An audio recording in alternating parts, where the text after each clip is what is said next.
Welcome into Underclassmen. It is bowl season for the 2019 college football season. As always, I'm your host, Cam Mellor, joined by my co-host and, I'd say good friend now, great friend even at this point, Ben Brown. Ben, it's the holiday season, bowl season. How you living?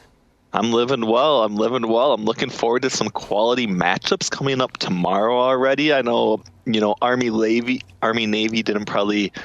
It wasn't, I guess, as intriguing as we hoped for. I think Navy kind of ran away with it. I think that bodes well for how they're sitting heading into their bowl game. But yeah, Malcolm Perry ran for over 300 yards rushing from the quarterback position. It was an impressive performance from them, but that wasn't necessarily a close matchup like a lot of people anticipated, unfortunately. So I'm definitely looking forward to getting into the swing of bowl season here fully here. And we get, a lot of quality matchups in this first week of bowl action. So I'm looking forward to, kind of previewing it, talking about it from some betting perspectives. There's a lot of other great content that's come out on PFF specifically for college. We got a lot of guys working on it, doing some great things. So it's been a fun couple of weeks here at PFF for sure. So it's been a lot of fun. I'm sure people have noticed the change on the website. There's some things, new authors, old authors coming back up and writing. There's content on the website that you can't literally get anywhere else, and so it's pretty cool. We'll talk about those, but I think, the cream of the crop, the bowl season starts Friday, 2 p.m. What's better than a 2 p.m. game in the Bahamas that features two schools from relatively cold weather, one significantly colder than the other? It's the Bahamas Bowl between the Buffalo Bulls and the Charlotte 49ers. Charlotte's first ever bowl appearance. They got their first ever AP All-American and Alex Highsmith on the defensive edge. This guy is great, a wrecker of offenses, but Buffalo has one of the better running backs in the entire country, and Jarrett Patterson. Kyle Van Treese has been fun for them, kind of finding his groove. They looked like they were going to challenge for the MAC this year, though. This one's fun. Gets them out of their homes, and likely, it's cold in Charlotte now. It's freezing in Buffalo. They're in the Bahamas. They get to have a fun time. There is literally nothing wrong with bowl season. No, nothing whatsoever. And we actually have, we've been high on Buffalo, I would say, all year. We have them 58th overall in our ELO rankings. Charlotte sits down close to the 90th. So I do think, the 6.5, 7-point spread, I do think if it got to 7, we would essentially not have a play. If you can find this spread at 6.5 for Buffalo, I definitely like it there. I do think that they're probably able to take care of the 49ers there in the Bahamas. Do think, the weather should be perfect. Do have kind of a lower total sitting at 51.5. No play, unfortunately, from a green line perspective for that. But we do have, our offensive rankings for both these teams are very similar. So the only real difference in the ranking system is Charlotte's defense. Unfortunately, we have them sitting at 71st overall. Buffalo has, high quality defense, especially that pass rushing unit. They sit at 27th overall in our defensive rankings. So they are, one of the best units in the country, especially from the group of 5 perspective as well. So I do like Buffalo here quite a bit. Greenline gives them right around a 52.4% cover probability. And I do think that's definitely the spot to target to kick off this bowl season coming up. And yeah, there's nothing better than a day Friday game coming up for college football. Take the day off from work. Watch the Makers Wanted Bahamas Bowl. I mean, if you're not doing that, I don't know. You're probably not listening here, but you're also can you even consider yourself a college football fan if you're not going to do that? I don't know. No, and I was on our good friend Matt Collier's show yesterday in Minneapolis, and he was talking about how he loves bowl season, and he takes a lot of flack for it because everybody's like, why would you watch a MAC team play against the Charlotte? What are you talking about? Like, no, this is great football. Where do you also then get to see Kent State versus Utah State? And I mean, if you're on the East Coast, if you're not in the Midwest, if you're not a college football like diehard that's watching Kent State on a Wednesday night in October, I get it. You're probably not ever going to see Dustin Crum and head coach Sean Lewis run a really awesome, fun, exciting offense for the Golden Flashes. And unless you're an NFL draft guru or follow that crazily, you're not going to understand what happened with Jordan Love this year at Utah State, coming in with crazy high aspirations, falling down, not being very good this year, still declaring for the draft, which some have said it is likely a mistake, could have transferred out. Utah State also having multiple drug charges over the past week with apparently fellow students telling and tattling on their teammates or their brethren, their college football brethren. Of that note, I mean, there's intriguing storylines. You can draw them up for every bowl game, but I mean, literally some of them just write themselves. And if we get to see Jordan Love play for Utah State Friday night, against Dustin Crum. You're talking two of our, Jordan Love is Jordan Love, but Dustin Crum nobody knows about. And you need to know this is a guy that could put up over 4,000 yards next season. And head coach Sean Lewis is a coach that will definitely take the leap to Power 5, likely after next season, in my opinion, because he is awesome. Young guy coming from Power 5 pedigree playing days, a guy that will likely be the head coach of one of your favorite programs coming up if you're a Power 5 watcher of football. So watch the Golden Flashes and the Aggies. And I think, we like the under because of these defenses, I think, as well. But if there's some fireworks to be had, it's from the quarterback position.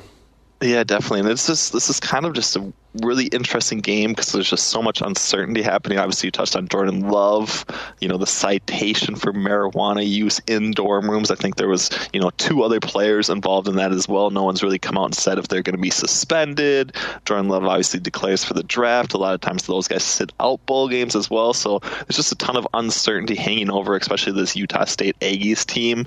The line has definitely moved away from them. It opened right around an 8-point spread. It definitely has jumped down, moved down closer to below a touchdown spread. I think it's sitting at 6.5 points. Our model does like them there. I think if you took out Jordan Love and put it in their backup, we probably lean closer to Kent State, but I do think it'll probably still be a play for Utah State. They're definitely the better team. Kent State's only 112th out of 130 FBS teams in our ELO rankings. We have Utah State much closer to the middle of the pack, sitting at 72nd overall. So I do expect Utah State, if they have all of their players going, to be able to, kind of move away from Kent State, kind of put this game away and actually cover. I do really like the under as well. And again, this is kind of one of those things. I wanted to write up the under 67.5. I wanted to also kind of wait to see what actually happens with this Utah State team, specifically Jordan Love. If he is going to play a full game, if he's going to be suspended for a half, if he's not going to play at all. A lot of those questions still have yet to be answered. I do think that we will potentially get some more clarification, probably moving in even to warm-ups for this game, so maybe that's a spot that you could potentially hit either an under or Utah State side, depending on who's actually warming up with that first team for Utah State coming up here on Friday night. There's so much about it. There's so much there's intrigue across the board. There's intrigue in games, in every bowl game, if you look in the right places. This one is the one that just absolutely jumps out to you, in my opinion. I mean, we'll see. Utah State's been hot and cold. They looked great during the middle stretch after the LSU game, but before their Boise State game, there's been moments in which they looked good. Also, one of our, the PFF favorite, David Woodward, the linebacker, our All-American linebacker a season ago, did not quite live up to that hype this year. Still had a great year, but paled in comparison to his year a season ago. He also declares early for the draft too. So they're losing, their quarterback on offense and quarterback on defense. And so if they want to go out on a high note, send these guys out. You hope that everybody plays, and you hope that they're at full strength, and you hope that we get a good game in that regard in terms of getting everybody on the field, especially Jordan Love, though. Yeah, definitely. I mean, Utah State kind of started off hot, and then, kind of after the Colorado State LSU game, like you mentioned, they haven't really covered a whole lot. I think they're sitting at 4-5 after their hot start to the season, where they went 3-0 to start. So I don't know. They did cover against our Wake Forest Demon Deacons to start the season as well. And I don't know. They've been kind of teetering off here, and then just didn't really step up at all versus Boise State. Fortunately, they kind of came. Disappointing year. Yeah, disappointing year, definitely. I mean, they came back against New Mexico a little bit, but I don't really think that's too. That's New Mexico. Yeah, exactly. New Mexico State, I guess they're the forgotten teams of the FBS, but yeah, they kind of get beat up on, unfortunately. So even if you are having a down year, I guess schedule one of those two teams. But yeah, I think I want to say I like Utah State, but I just don't know where, what team is actually going to show up at this point with the other chaos going on. Yeah. It's just, there's too much uncertainty. So it's unfortunate. It sucks, honestly, because I would love to see Jordan Love in a primetime marquee game and, kind of get everybody else's opinion on it. I like to hit the social media realm when these teams that I've watched as many snaps as possible of all year.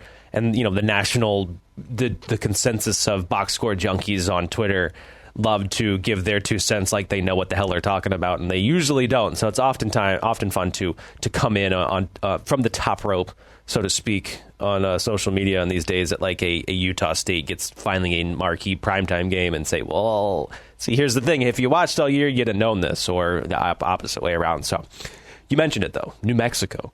The New Mexico Bowl is the first bowl on Saturday. It's one of our games of the week.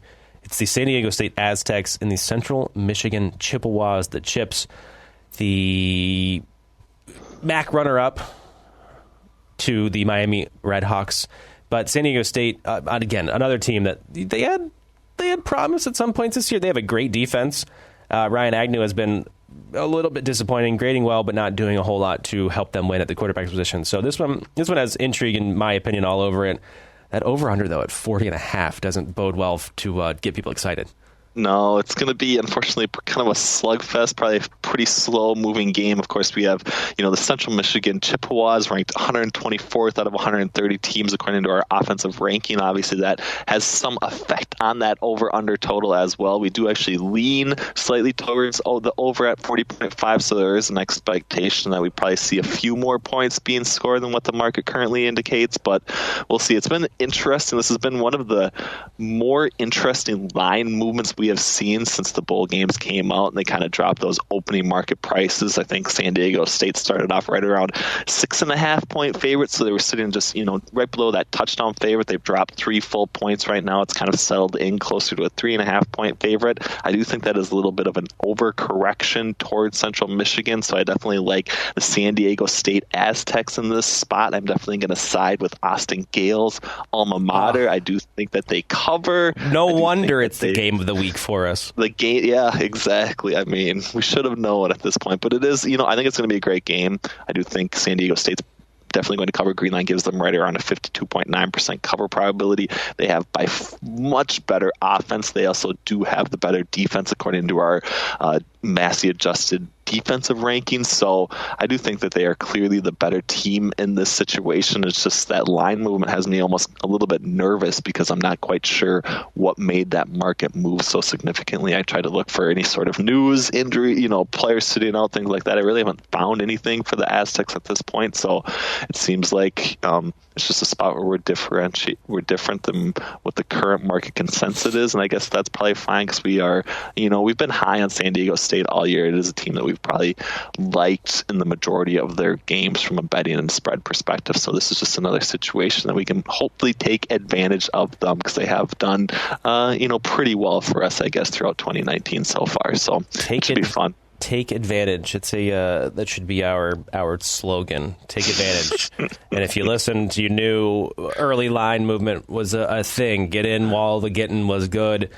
Our Monday morning podcast, had to make people some money this year if you listened and took heed of advice. Get in while the getting's good. The FAU Owls, the Florida Atlantic Owls, they lose their head coach. They lose the 5th most snaps. This is it. The Cherubundi Boca Raton Bowl between SMU and FAU. Come on. Shane Buechele is the nation's leader in deep passing yards, but just a couple of yards ahead of Joe Burrow. Can set Burrow may have 2 games to take the deep passing crown, which I think he will. But Buechele can air it out, prove why he's a Power 5 guy. This game actually features 2 transfer quarterbacks from Power 5 schools, and Chris Robertson at FAU from Oklahoma and Shane Buechele from Texas. So what could have been the Red River shootout, Red River rivalry matchup, instead we get in the Boca Raton Bowl between these 2 quarterbacks. But on the site as well, we have a snaps returning feature we're going to be rolling out. Talked a little bit about it on a piece that's out today for National Signing Day about which units needed the most help that got it.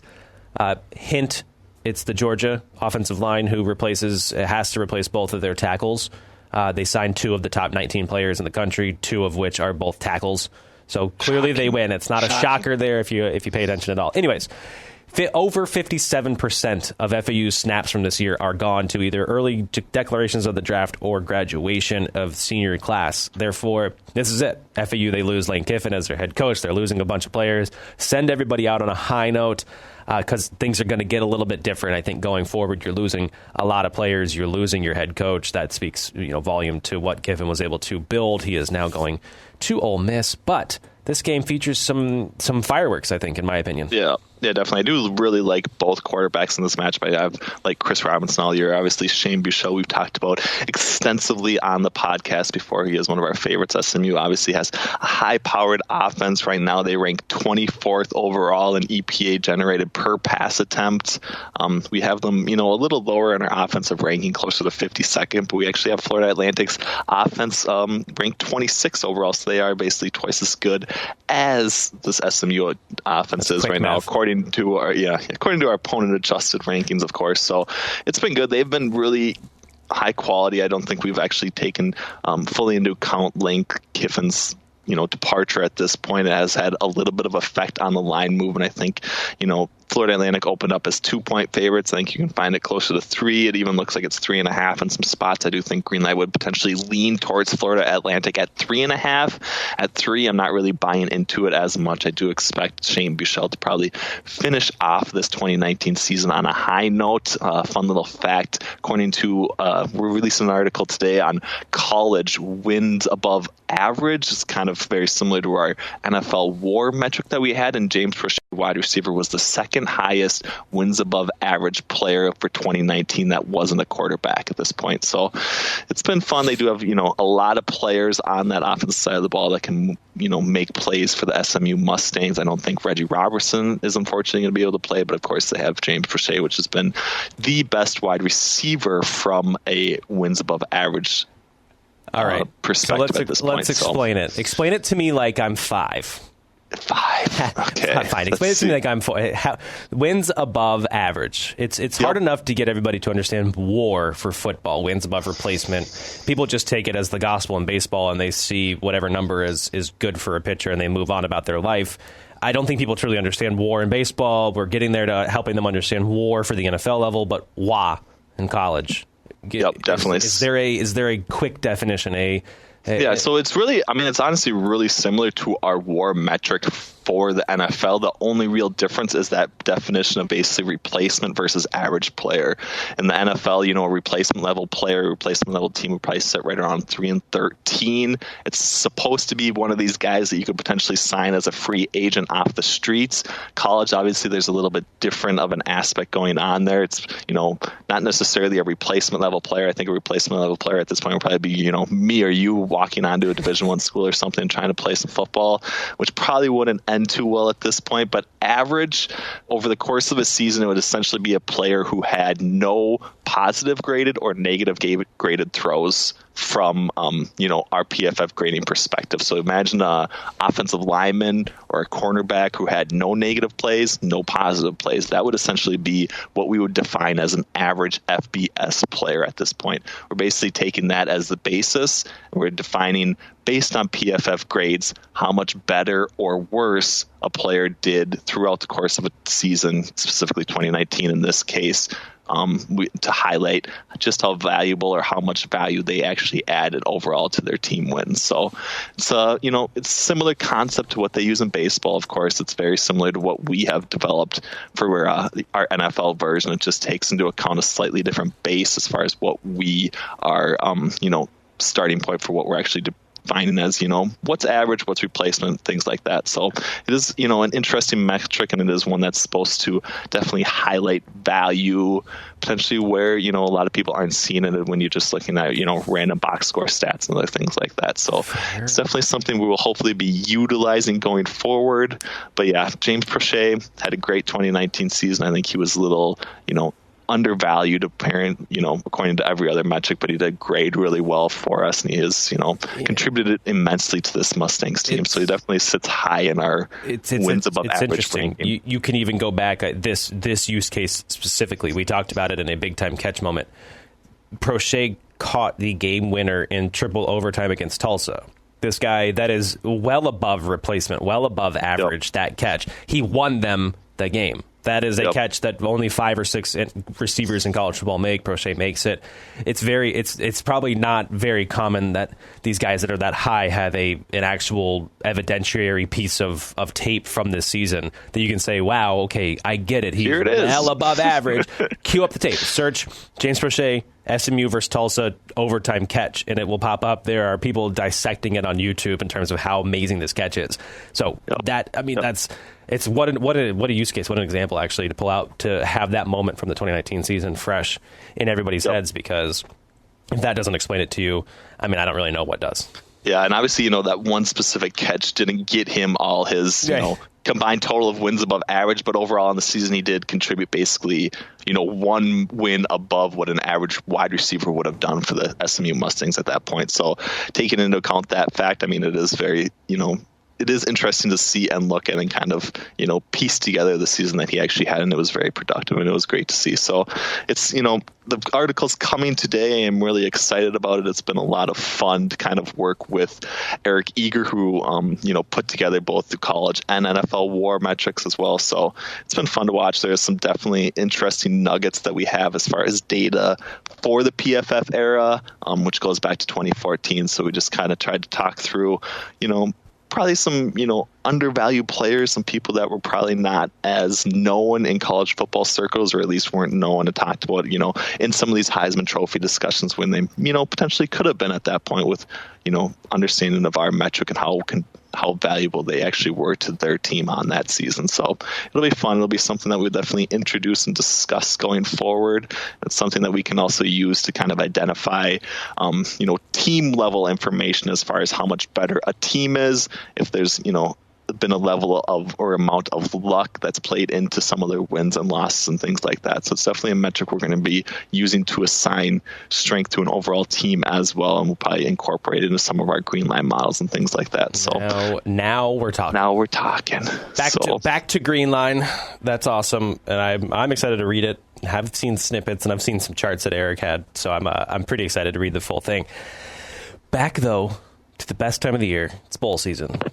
The FBC Mortgage Cure Bowl in Orlando, Florida. Been there a time or two before in my life. Pits two schools that are crazily different. Georgia Southern runs the ball 75% of the time. Stephen Calvert and the Liberty offense throw the ball, sure, 57% of the time, but they throw it deep almost 30% of the time.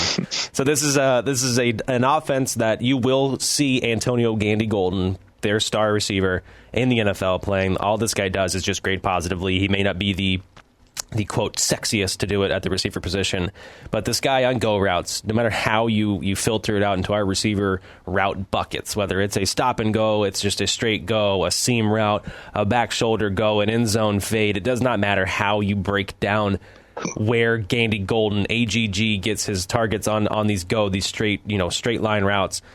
This dude is the best in college football on these go routes. You will see multiples of these against the Georgia Southern corners, and however they choose to guard him. Watch out, Buckshot Calvert, quarterback. Yes, his nickname is Buckshot. If you have not heard or seen Liberty this year, Hugh Freeze has turned this Liberty offense into something even higher than what I thought they could have been a year ago. They are super fun to watch. If they had a little bit better on defense, they'd be even more fun to watch. But this offense is awesome.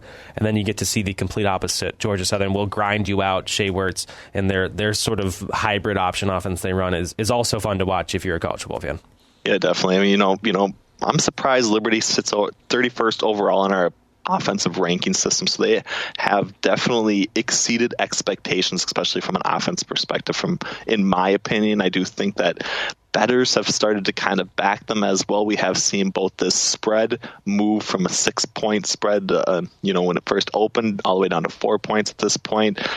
Right now, I think Liberty probably isn't really a play at that point. I think it would have been one if you could have gotten at that 6-point spread that when it opened.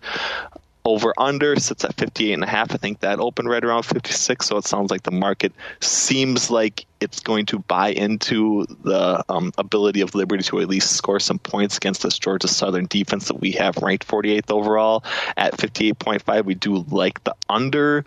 But yeah, this is basically going to come down. It's kind of a strength on strength matchup. Liberty offense versus Georgia Southern defense. Who actually wins that battle is probably going to determine who actually wins this bowl game. So I'm excited. I do think it could be, intriguing matchup. And Antonio Golden Gate, he's worthwhile to tune in to this game just to watch him play at this point, because I definitely agree with you. I do think we are going to see him put on, the occasional show on NFL Sundays here coming up to not too soon. He's one of these smaller school guys that has a lot of potential, and one that's going to be, drafted relatively highly, at least in the upcoming draft at this point. It is a crazy talented receiving core available in the draft this year, but Gandy Golden this dude is awesome to watch. So get him while you can.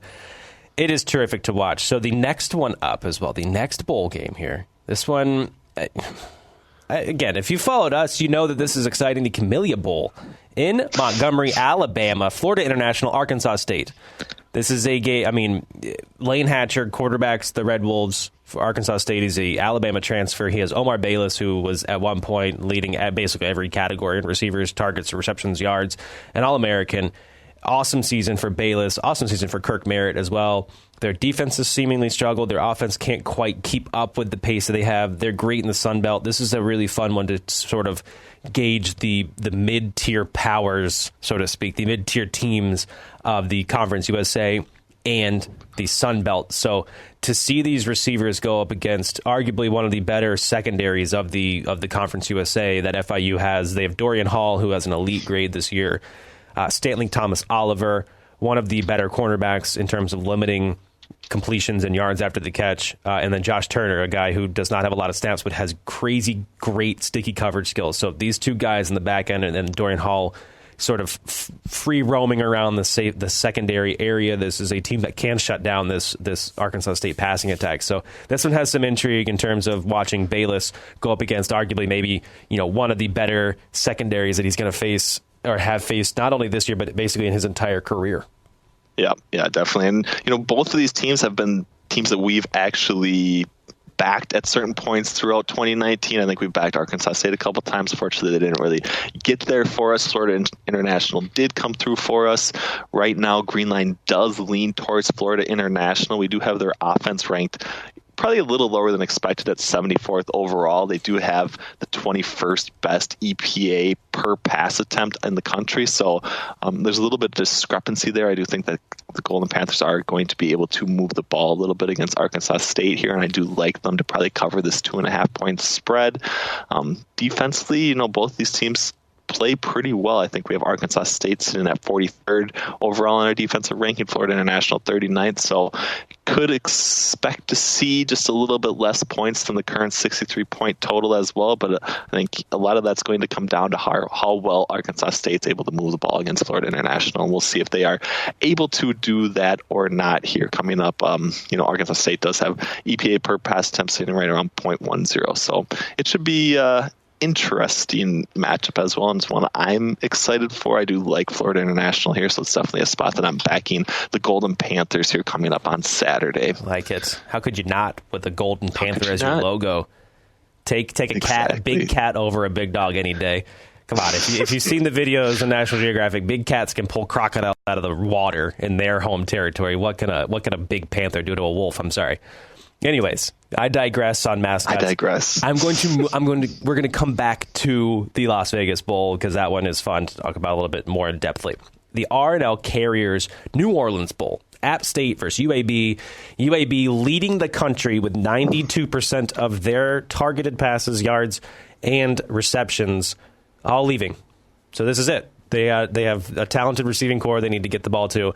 Tyler Johnston III, if he's healthy and plays a full game here, this is a guy who you can't call him Brett Favre, obviously, but this is a gunslinger by that Brett Favre motive, I guess, or motif, so to speak. Over 9% of his throws are big-time throws, but over 8.2% of his throws are turnover-worthy play. He is the definition of boom or bust. This guy, fine, if you want to not have Brett Favre as your example, I think Eric said it too. Jameis Winston. I like that comp. Yeah. He's gonna throw this crazy tight rope through three defenders 30 yards down the field, and you're gonna say, "Holy cow, this guy can throw!" And then he's gonna throw a screen pass that hits the dirt, and or fumble, or the defensive lineman. Exactly. Yeah. This is gonna be one of the. It's a confusing study to watch Tyler Johnston. He has the throws that make you literally say, "Wow." for both reasons. Wow, oh my God, he's great. And wow, how do you make that kind of throw? So this one, App State gets to prove that they are, worthy of potentially being in that conversation of the best group of 5 team from this season. If they go out and utterly dismantle UAB, rightfully saying, hey, we could have made it to the Cotton Bowl over Memphis. But App State, Zach Thomas, they have to contend against the gunslinger if he's healthy, and Tyler Johnston. Yeah, definitely. I do think he's probably going to be able to go.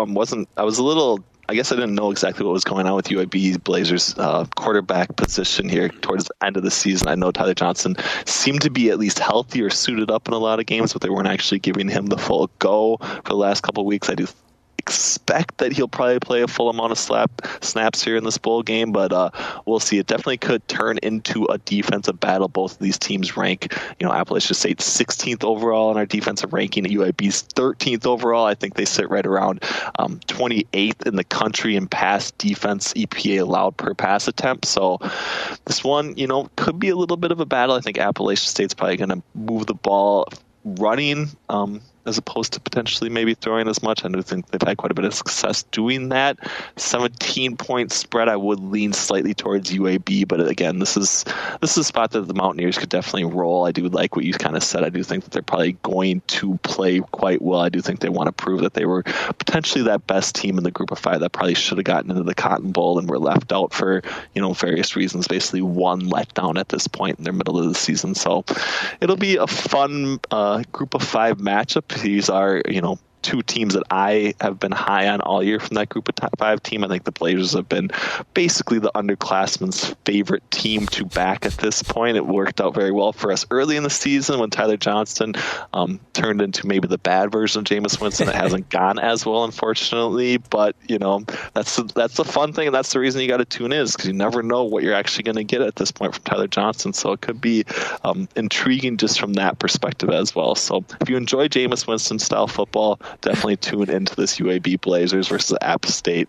bowl game to get 400 yards, 4 touchdowns, but 3 picks and a bad fumble in the pocket. Yep, got it. And he'll probably do it on 10 completions or something like that. It happens. Quick fun note, too. The R&L Carriers New Orleans Bowl, the title sponsor, R&L Carriers, their headquarters is off of I-71 in between Cincinnati and Columbus. How I know that? Yes, I drive often between Cincinnati and Columbus, and you see the giant headquarters. It looks like a crazy, awesome campus. That's it. Off my tangent, I digress back to football again.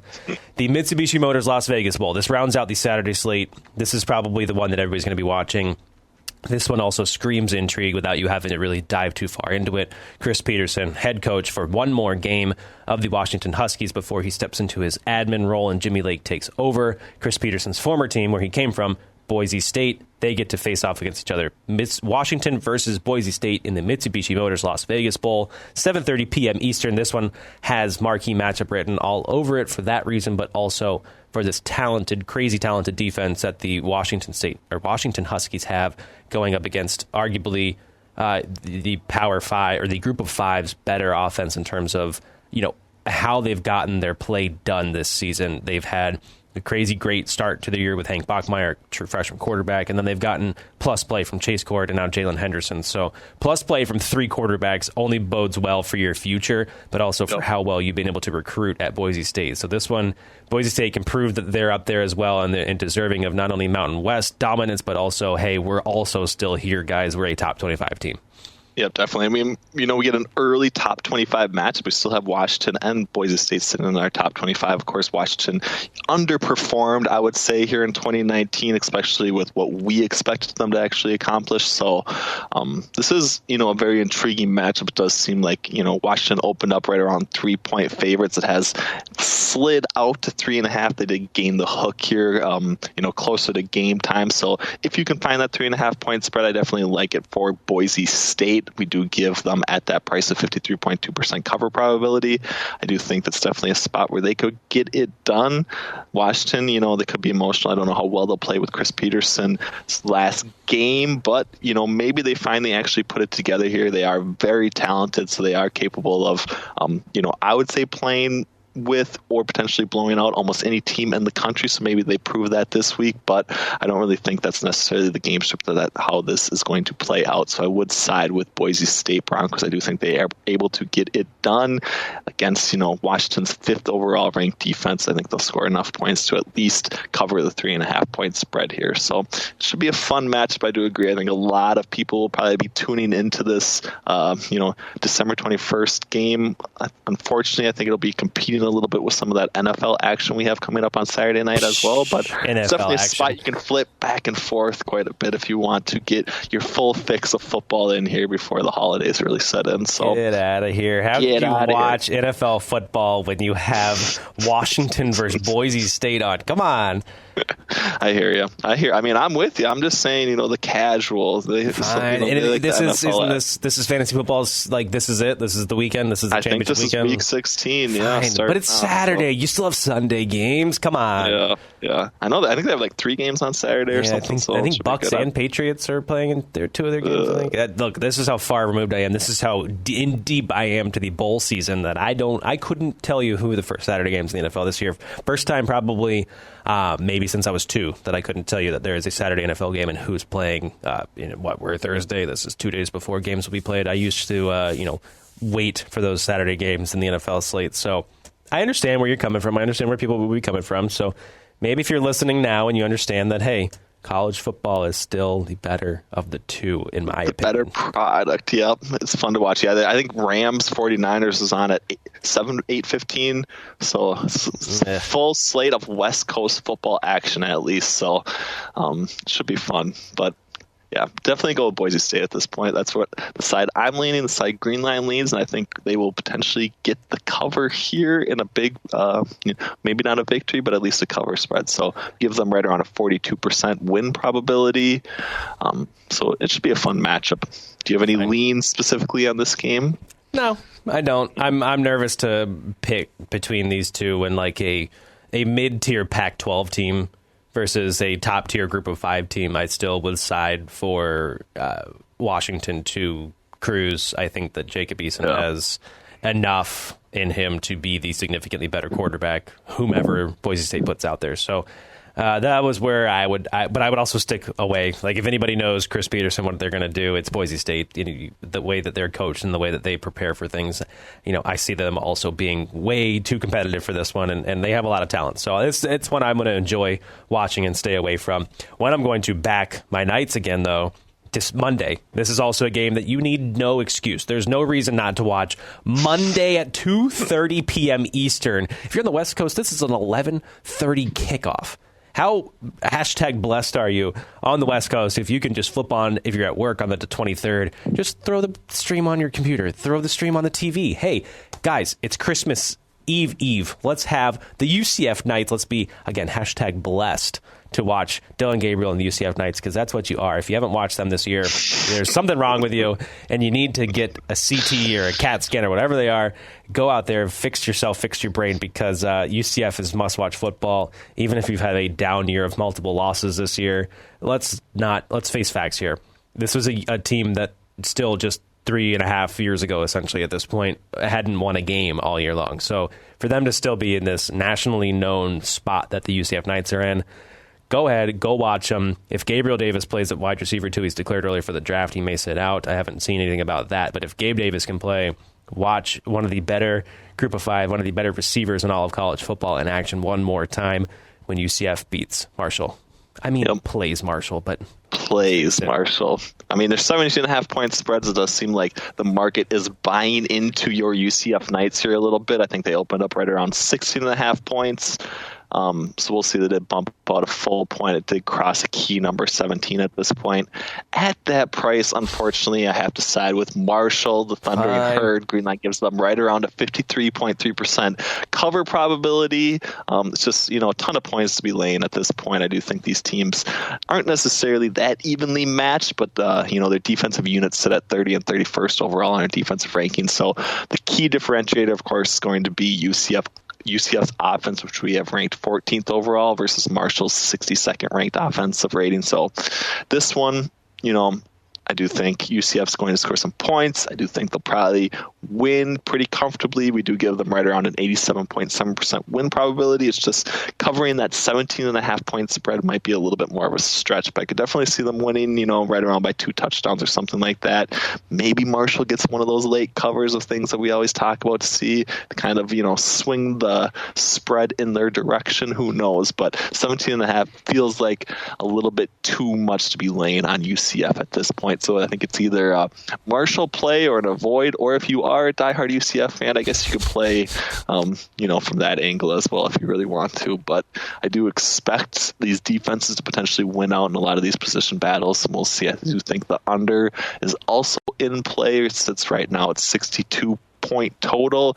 We give that undercover probability right around a 53.4% chance of winning. So I don't know. Do you have any lean, I guess, on the under at least? Do you expect UCF's offense to roll, or what do you? I'll go under, but I would go at a demonstrative win for UCF in terms of 38-7.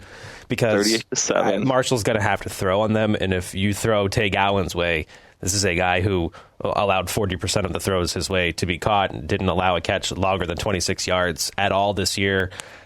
Does not get penalized for pass interference. This is a guy who underrated. If he comes back, if he makes the leap, also this is a guy in like the day 3 sleeper range where somebody, if they've done their homework, will know that this is a guy that can play in the NFL. He's a big dude, tall, add some muscle to him in the NFL ranks, and this is a starting outside cornerback in the NFL that's playing for UCF. So I mean, when you've gotten to go up against Traquan Smith last year and then Gabe Davis this year, all through practice, you're going to get better as a cornerback, and that's just what's happened. It's kind of the old iron sharpening iron type expression. Tay Gowan is a must-watch. If he comes back and plays next year for them, then you're talking the American has 2 of the better cornerbacks coming back to play in USF's KJ Sales and then Tay Gowan from UCF. So those are 2 guys to keep on the radar for future.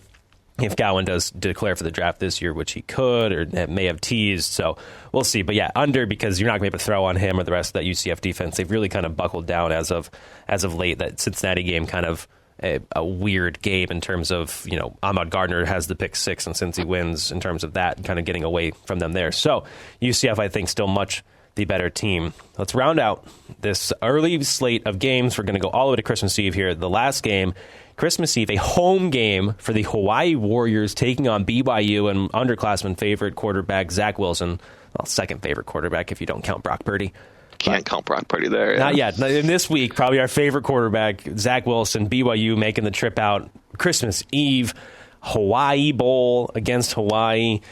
Again, another gunslinger in action. Cole McDonald. A lot of big-time throws, a lot of turnover-worthy plays. I think he actually led the country in total turnover-worthy passes this season as well, but was like 3rd or 4th in total big-time throws as well. So this is fun. I think there'll be some points scored in this game as long as BYU can keep up with Hawaii, but I don't think either defense can stop either one of these offenses. No, and definitely, the market has essentially leaned towards that line of thinking right now. Total sits at 64 points. I think it opened right around 62, so we have picked up 2 full points since it kind of opened. At that price, Green Line kind of leans slightly towards the over. Unfortunately, it's not enough to beat the VIG price that we'd have associated with that play. So, I don't know. I think if we got a little bit line movement back, 63.5, I think would definitely be in play. If you want to buy a half point or something like that, I'm not really sure it's worth it at this point. But the 2-point spread that has come down a little bit as well. Hawaii is, opened up as a field goal dog at home. They've moved down to 2-point spread. I think BYU is definitely the better team according to our ELO rankings. We have them 61st overall. Hawaii sitting close to 73rd. So we'll see. It is basically going to come down, strength versus weakness at this point. BYU's offense 23rd overall in our opponent adjusted ranking. Hawaii's defense 108th overall in our defensive adjusted ranking. So if BYU is able to move the football, I think they're definitely going to be able to cover this spread relatively comfortably. And I do think that if they do that, we could see this total fall here pretty quickly as well in a game that could kind of turn out into a shootout here in Hawaii, which would be a fun spot to be at. So it'll be good. It could be a lot of fun, I think, watching those 2 quarterbacks. They're very differing styles, but Zach Wilson can put the ball in the air deep down the field if he wants to and might need to. So a lot of fun. That was just 40-plus minutes of only one Power 5 team. So if you think we're diehards, and if you think we're nuts, just wait till we go in on the next week of bowl games and next week's show when we discuss every game that has a Power 5 team at least in it going forward throughout the bowl season. That will encompass to the college football playoff. We've talked about them a little bit, but we'll have more of the semifinals for the college football playoff next week as well. So enjoy bowl season. Go out there, make some money if you can on some of these bets, but also just enjoy, the fact that you get a MAC team going up against Charlotte at 2 o'clock on a Friday. Enjoy this time of year. It doesn't happen but once a year. Go enjoy it. Enjoy all the holidays as well. Are there any comfortable covers, any moments, any one last thing of this first slate of bowl games that you want to say that you're pretty strong about, or that you're going to write up so we can tease and maybe, get people to the website? Yeah, I do like San Diego State quite a bit. We did write them up already, 3.5 points. I do think they are able to get it done against Central Michigan. A lot of the other plays, it's kind of difficult. I do want to say I like Utah State as well. Unfortunately, I just can't commit to that at this point. I do think if we get some clarification before game time, it's definitely a spot that you could hop on. I do think we'll probably see some line movement once it's officially announced who's actually the starting quarterback for Utah State. So it could be a spot if you're kind of tuning into pregame, you're not doing much except for just waiting in heavy anticipation for this Friday night matchup. I think that's going to be a spot where you could definitely target, Boise State versus Washington. I don't feel as good about backing Boise State. Definitely think, my thinking is along the lines of what you said earlier. I think, Washington's going to play well in Chris Peterson's last game. They also are just, very high rated team, probably higher than what we should have them, but I do think that is just related to the talent that they have and how well they actually do grade. It's just they've had some unfortunate turnovers at inopportune times, especially with Jacob Eason and things like that cost them some early season victories, and I think that's reflected in their overall win-loss total, which is kind of probably skewed towards that downside in the season, that they haven't been quite as bad as a lot of people would read into just based on that. So I don't know, I'd probably avoid Boise State at this point, but we'll see. It could be, another spot if you're looking to get in on some action. If you have a good Friday night slate of action, you don't really want to tune into the NFL games on Saturday, then I would pick a spot for Boise State there on Saturday night. So it'll be good. I'm looking forward to it. I'm excited for this week one, and we'll probably be back right around Christmas time to give you some more previews heading into those New Year's Eve, New Year's Day bowl games coming up here as well. So a lot of college football still to come, even though the regular season is over. It's the most wonderful time of the year. It is officially bowl season coming up tomorrow. It really is. It's the most wonderful time of the year. Again, I'm going to harp on it. It's Friday at 2 p.m. of a work week. Throw on the football game and enjoy. Live long and prosper. Live, laugh, love. Even take your slogan that's on your mother-in-law's house wall. I don't care. Do what you will. I will say, talking about the signing day, I made a bet with Mike Renner. If Chubba Purdy, Brock Purdy's little brother, who just flipped his commitment from Louisville to Florida State, takes the Seminoles to a national championship, we said win, but or maybe you said appearance. We'll iron out the terms, but I will be adding a tattoo of the last name Purdy if the younger Purdy brother takes FSU back to the promised land after they flipped. So I'll be that would be Purdy special, I think. Thank you very much. See, I'm sure I gave Renner the discretion to be able to kind of dictate where and what it says, but as long as it has Purdy in it, I think we'll that's what happens. That's the bet that laid on the terms, because I was very high on the fact that Mike Norvell, head coach at FSU, has brought back the Seminoles at least into some sort of semblance of national power, national attention, at least. They're not a power by any means at this point, but at this rate, when the previous regime recruits and signs one quarterback in 18 months and Norvell is on the job for 8 days and signs two, you understand from the analytics standpoint, quarterback is the most important position. You can never have too many. He's brought in two already in 8 days. You get that he's going and taking the program to the right direction just by those simple moves alone. So when you can add the family favorite of the Underclassmen and of the Mellor family in terms of the last name, the younger Purdy, I'm all for it. I'm here for it. What a family, though. Starting quarterback at Iowa State and then likely the starter for Florida State over the next 2 or 3 years. So if he's half as good in his freshman year as Brock Purdy was at Iowa State, I mean, they're going to have a significant turnaround here coming up in 2020. So I'm here for it. We'll see if they crown him the starter here or not. I'm not too sure what else they have in the pipeline, but it could be an interesting battle here coming into preseason camp and spring practice, I guess, at this point. So to say I'll be all over it will be an understatement. Maybe get a trip to Tally out of it too as well. Go my old stomping grounds and hit up California. Get some interviews in. in. You could get a Purdy interview down there as well. Now we're talking. California Chicken Grill hit Gordo's, hit all of the old stomping ground food places as well. Tallahassee is the food mecca of the South. If you've never been, saddle up and go get some delicious food in Tallahassee, Florida. That being said, I'm all for it. We'll do a live podcast from my old apartment right across the street from Doak Campbell Stadium. Let's do it. I would like to go probably in the winter time if you can, but if so, it's fine. Count me in. March is still winter for you, so therefore it'd be nice in Tally. It does get to the teens and sometimes in Tallahassee, but not in March. March, you're talking 70s, 80s. So. Yeah, the teens feel like a heat wave in Minnesota even in March. So stop.